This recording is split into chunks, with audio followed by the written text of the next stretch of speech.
start with the beginner's mind. Let me start by telling you a story. The year was 1992. John Daly was the 9th alternate to get into the PGA Championship. He didn't think he was going to get in the tournament, so he didn't even bother to drive up to the tournament. Well, he got a call that Wednesday night, and the tournament starts Thursday. They said, "You're in." He drove all night to get to the tournament site, crooked stick, never even played a practice round.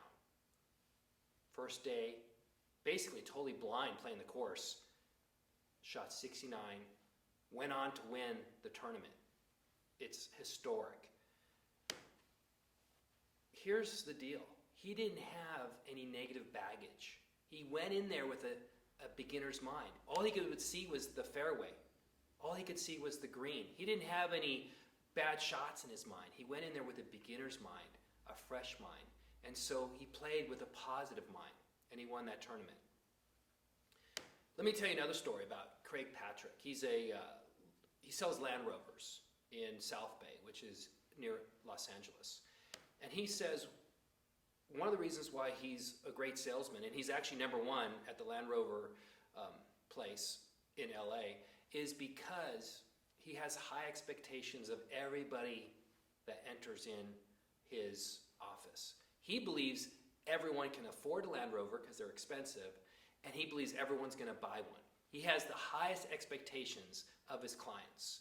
And because he has high expectations of his clients, he interacts with them in a very gregarious, positive way. The reason why I bring this up is our expectations influence our interactions. It has to do with the self-fulfilling prophecy. You probably heard the famous story about the teachers. They told a group of teachers that this group are high achievers. And they told another group of teachers that this other group were low achievers. Now, let me just say that the children were basically at the same level. There was no difference in these group of kids. But you know what happened at the end of the year? The group of teachers that they told were high achievers actually had better scores than the group of children that they said were low achievers, because the teachers interacted much more effectively with the group of children that they thought were high achievers. This was known as the self-fulfilling prophecy. They basically thought they were high achievers, and then they became high achievers. That is what happens based on our expectations. When we have high expectations, we interact differently with people than if we have low expectations of those people. So what I ask you is, are you aware of your expectations? Do you know your expectations are affecting your interactions with certain people? Do you have expectations of a certain group of people different from expectations of a different group? Here's the rub. It's human nature to have stereotypes. It is. We believe one group is different from another group. But if those expectations influence our interactions, it's going to influence how you interact with those people, your success, your happiness.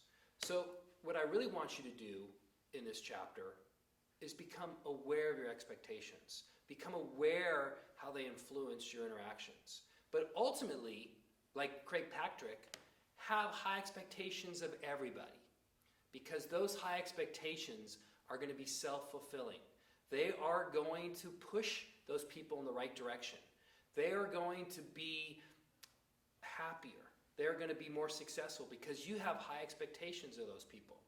So, what I recommend is become aware of your expectations, but ultimately have high expectations of all the people you interact with.